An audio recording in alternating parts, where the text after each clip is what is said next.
Hey, David Krasinski from Skyline Home Loans here with my partner, Tyler Hostler.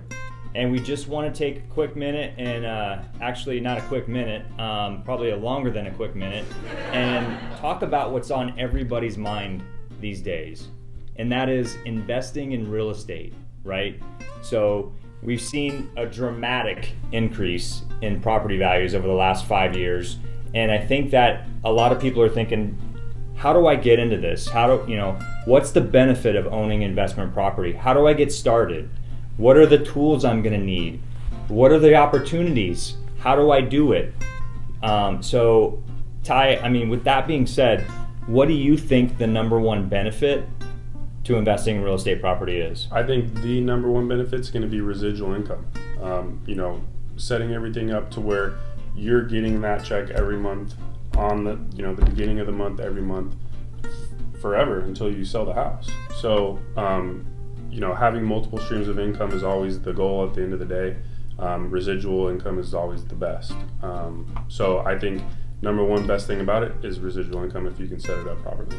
I agree 100%. And I liken it to when I'm retired, I want to know that I have money coming in every month, right? I want to be sitting in my pool drinking a pina colada or a beer or whatever, and I know that I can count on at least $5,000 to $10,000 a month in income coming in. So that's always been a goal for most people that I believe that do investment property, is to have that monthly passive income coming in where you're not working, right? And so, and obviously you can grow your net worth substantially over a long period of time. It is probably another one of the very top benefits. I think people get scared though. People get scared about what happens if my toilet breaks, or what happens if I've got to chase down some deadbeat tenant that is not paying his rent, and it's the 15th day and they won't return my phone calls.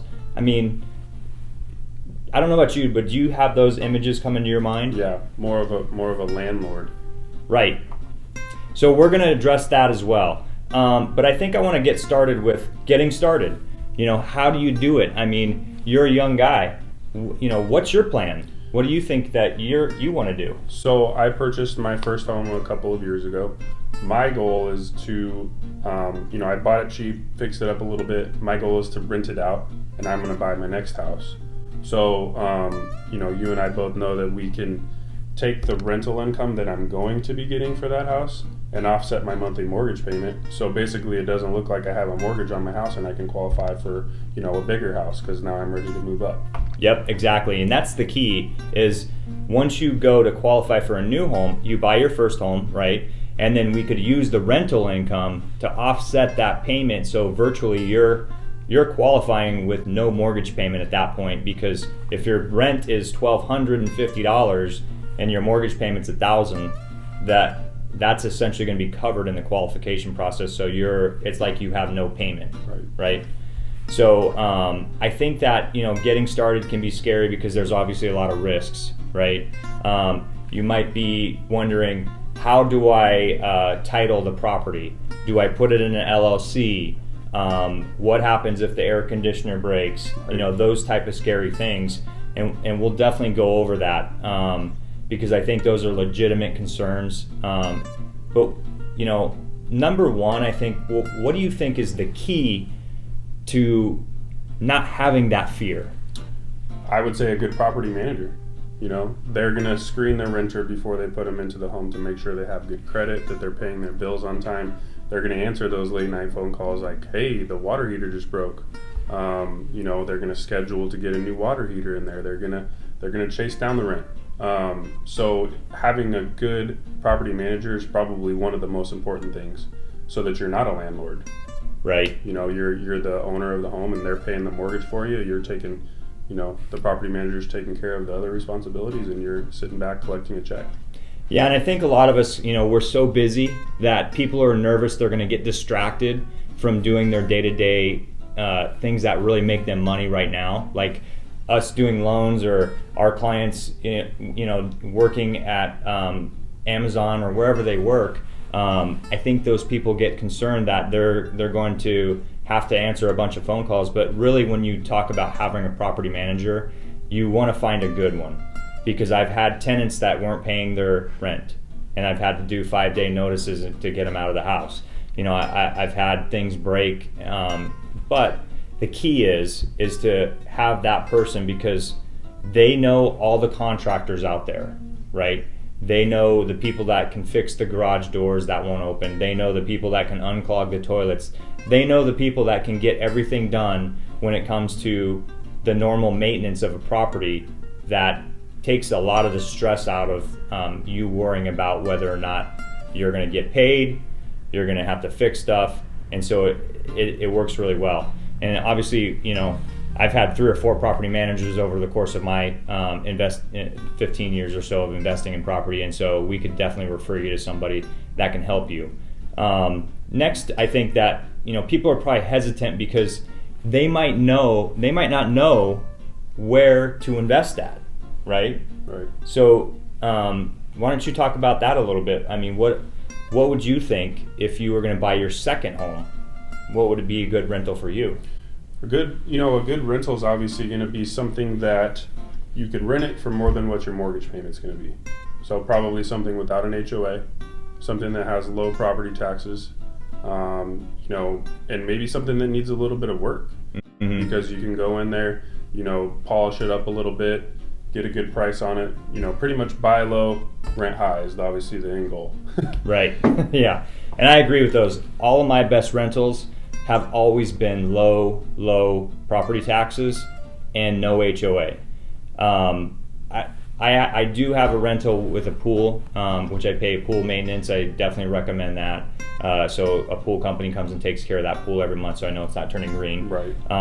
So if you can find a 3-bedroom, 2-bath, that has no HOA, in good shape, I think that with a little bit of sweat equity, like Ty said, you can really go in there and put $5,000 to $10,000, maybe even $15,000, and have that rental income be as maximized as possible, and have a good property that has good curb appeal.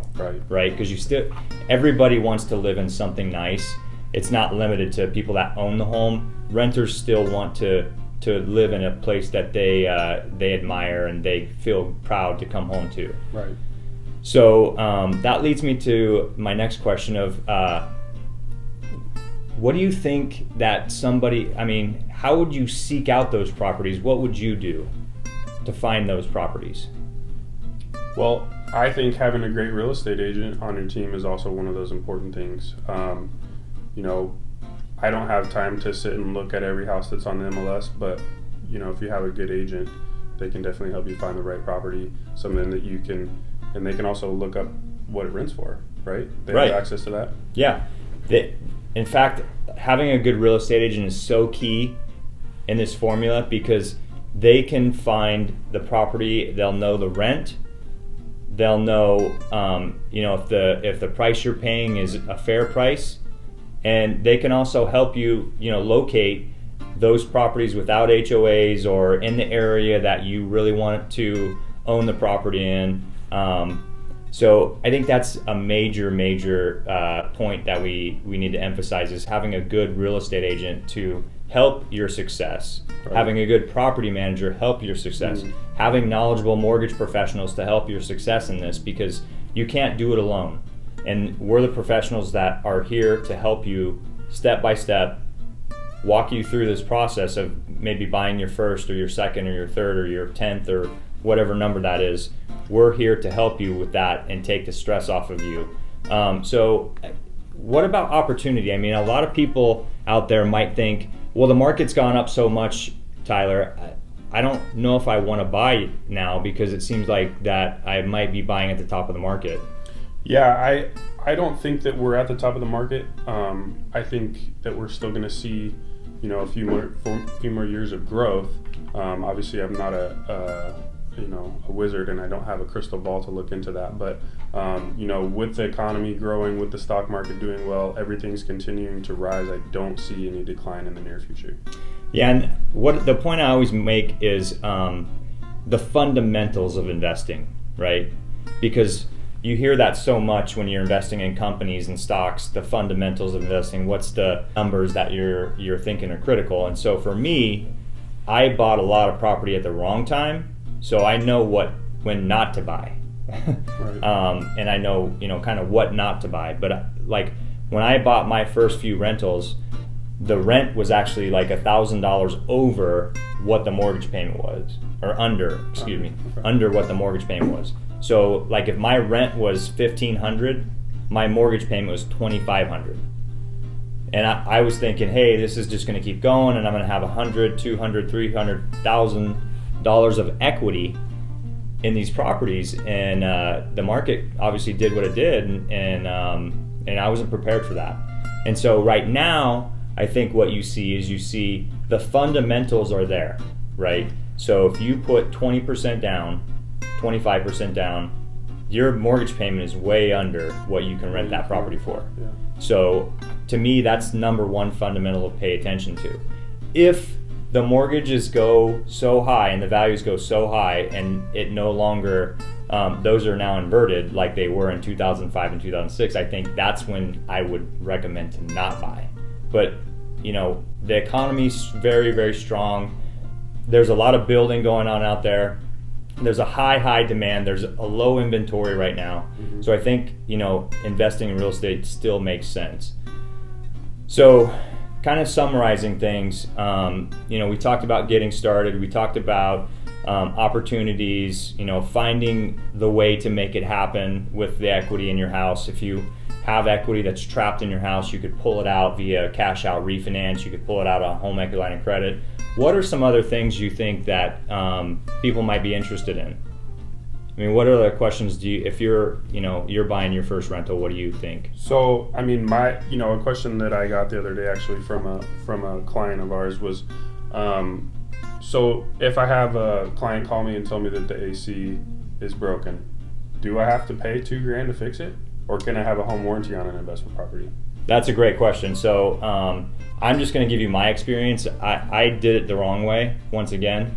I didn't have home warranties on my properties, and the AC unit went out on 2 or 3 properties, and so I had to pay $6,000 for one and $5,000 for another, and so that can be very costly. I definitely recommend having a home warranty to take care of those items, whatever it may be, little or big. That way you're not, once again, stressing out. It's a $60 service call that you normally pay for. Right. They fix the AC unit. That covers everything: AC, refrigerator, garbage disposal, dishwasher, dryer, and all the major things that me as someone that has never done it before, those are kind of things that you freak out about. Like, I can't spend $2,000 on an AC or $1,000 on a refrigerator when it breaks. So having that home warranty can really save you at the end of the day, because you pay the service fee, they go out and fix it, and then you're good. Right. Yep. So wrapping things up, if you have questions, you want to get started, you still have questions that we might not answer on the video, reach out to us. Let us know what we can do to help you get started. Let us know what questions we can answer for you. I understand that it could be nerve-wracking, it could be fearful for some people, and we're here to answer all your questions, help educate you throughout the process, and educate you on all the numbers and everything that you might want to know. Thanks so much for tuning in. Have a great day. Thanks, guys.